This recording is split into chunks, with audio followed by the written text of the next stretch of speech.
Hi, Dr. P here, and we'll move on into Chapter 6 in this lecture video, and we'll start taking a look at organic reactions. For Lecture 1, we'll look at kinds of organic reactions and how they occur. So the text classifies organic reactions into a few types. These are the following.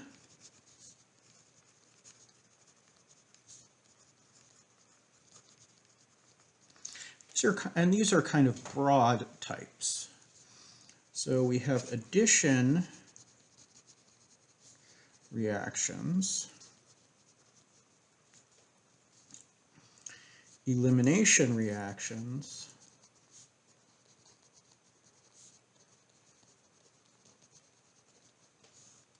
substitution reactions,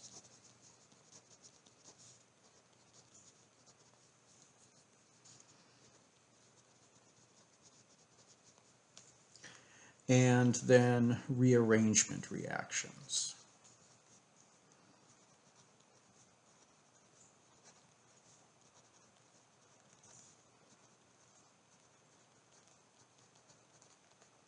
And perhaps a good way to think about these different types of reactions is to go back to Chem 1A and think about when you learned about different types of reactions. You had your single replacement reactions, your double replacement or double displacement reactions, your synthesis reactions, and things like that. So we're going to be looking at what's going on at the molecular level here. All right, so let's take a look at addition reactions. So addition reactions occur when we add two things together and we get a single product. So our example, let's go ahead and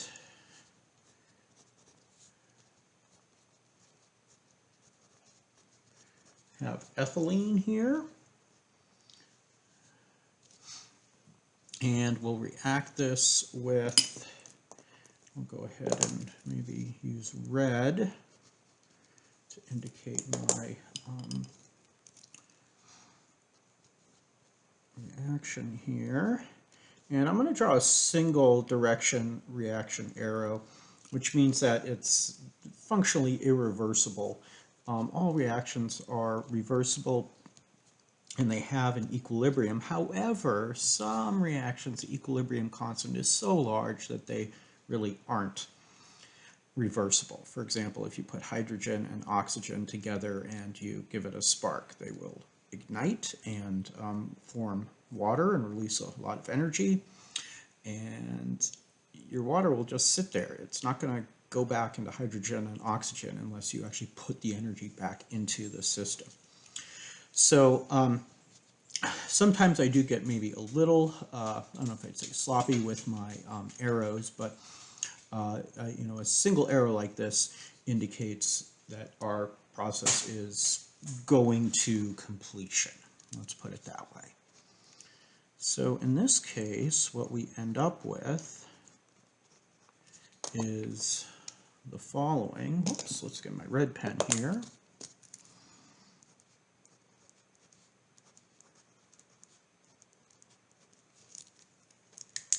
Okay, we've added H and Br. Actually, maybe I'll make those black there. Okay, an elimination reaction is kind of philosophically the opposite of an addition reaction. We would start with one molecule. So let's say we had, well, the text gives ethanol as an example. So let's do that.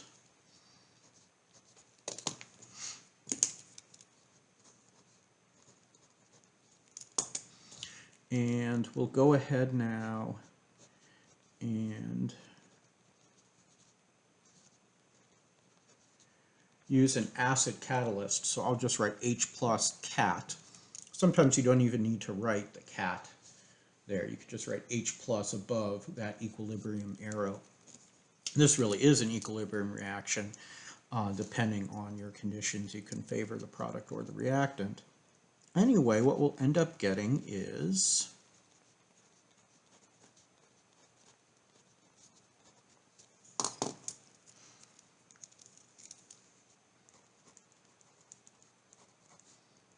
our alkene and water. So we have eliminated water, H and OH. We've eliminated water. Now, a substitution reaction, and we'll see these reactions in various forms throughout this semester.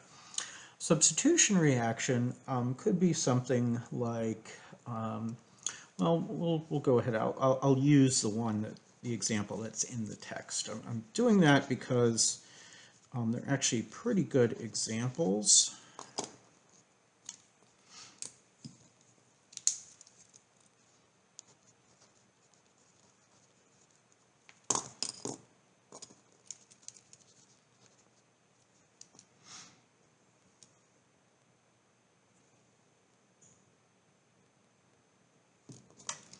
And then we'll have HOH here. So I'm reacting my, I'm going to use my acid catalyst there.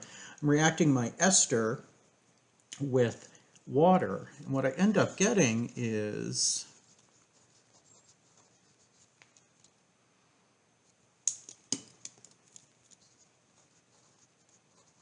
a carboxylic acid and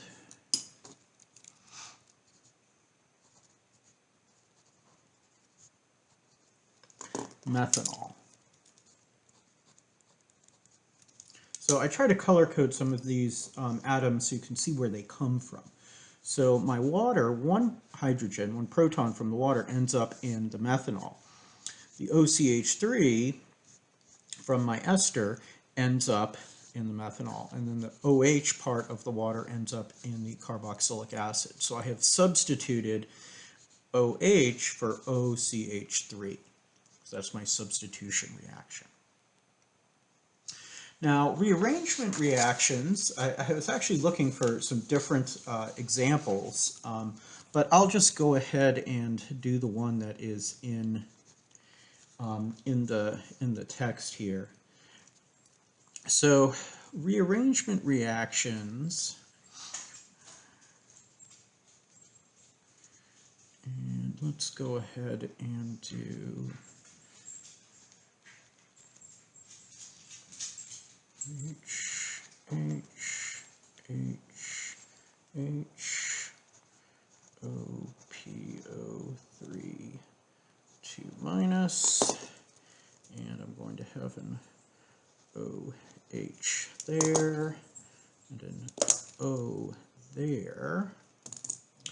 And now in the presence of an enzyme, this molecule, dihydroxyacetone phosphate, gets converted into the following.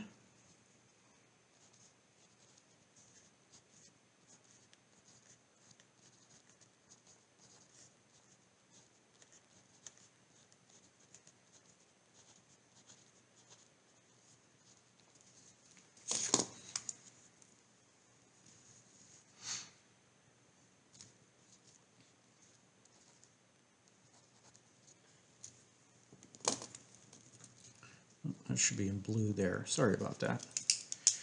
The following molecule goes glyceraldehyde 3-phosphate. Okay, so we've rearranged the molecule here. We've actually taken hydrogen off of this oxygen and a hydrogen off of this carbon and basically scooted a hydrogen one over to this carbon and the other onto that oxygen.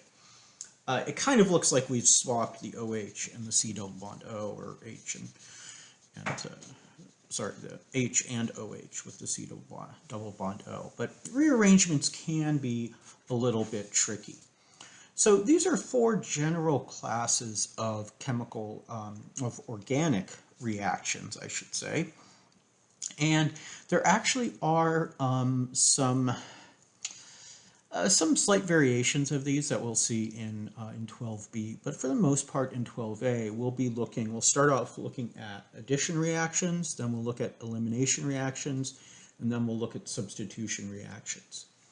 We'll run across rearrangements that might occur in the middle of a reaction, and I'll talk about those when I talk about how reactions occur and talk about reaction mechanisms, which is next.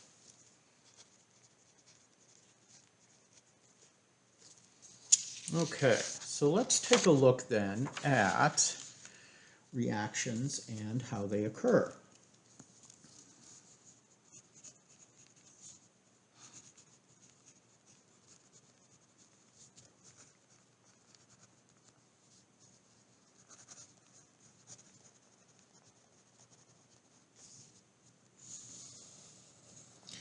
And the way that we track how a reaction occurs is what's called a mechanism.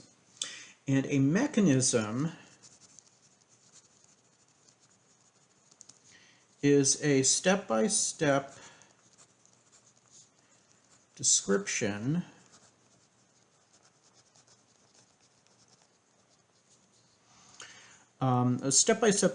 of how the reaction occurs, showing individual bonds being made and broken. So step-by-step description of, we'll just say, of progress of reaction showing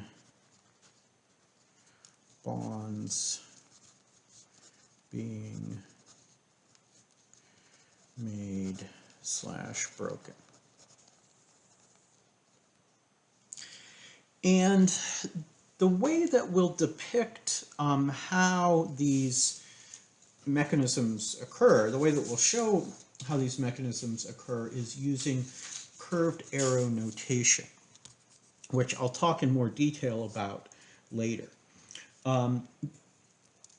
But let's just start by saying we'll have A bonded to B. So in general, now A bonded to B can react in a couple of different ways. We could have our electrons both go onto one atom so that our AB bond breaks and B ends up with plus B lone pair minus. So B ends up with both of the electrons. And so we call this heterolytic cleavage.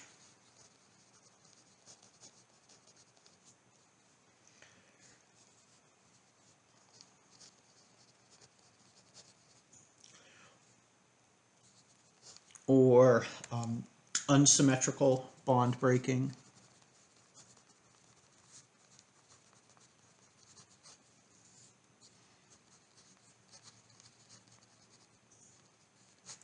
And reactions that show this type of behavior are what we call polar reactions. Okay, we've made two charged molecules. The reason why this sort of thing happens is because, in general, B tends to want the electrons more than A, have a higher electronegativity, let's say. Now, we could alternatively have our bonds split equally, and we'll end up with A dot plus B dot. And this is homolytic cleavage, which is symmetrical.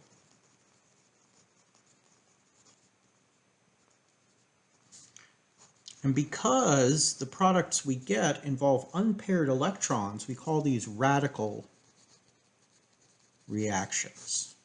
Okay, unpaired electrons are radicals, free radicals. Now, just as a little side note here,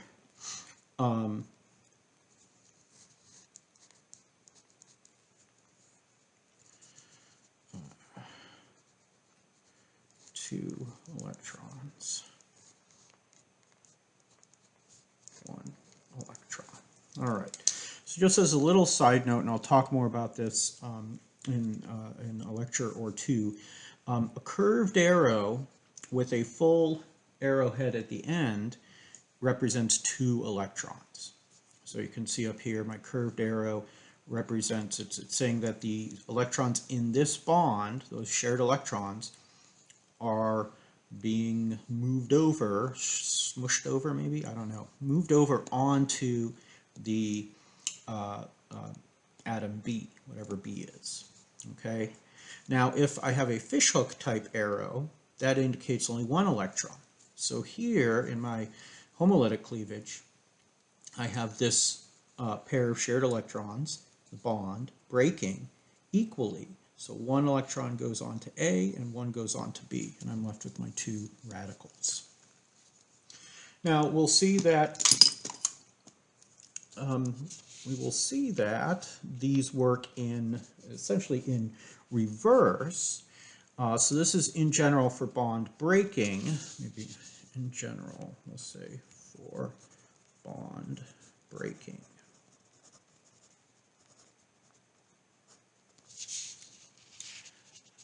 And now we'll look at in general for bond forming. So we'll call this bond formation.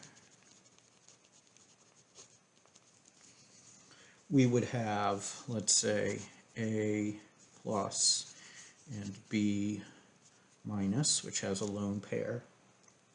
And we'll go and have our pair of electrons, that lone pair, we would call it attack. That lone pair would be attacking our cation here, A, and we will end up getting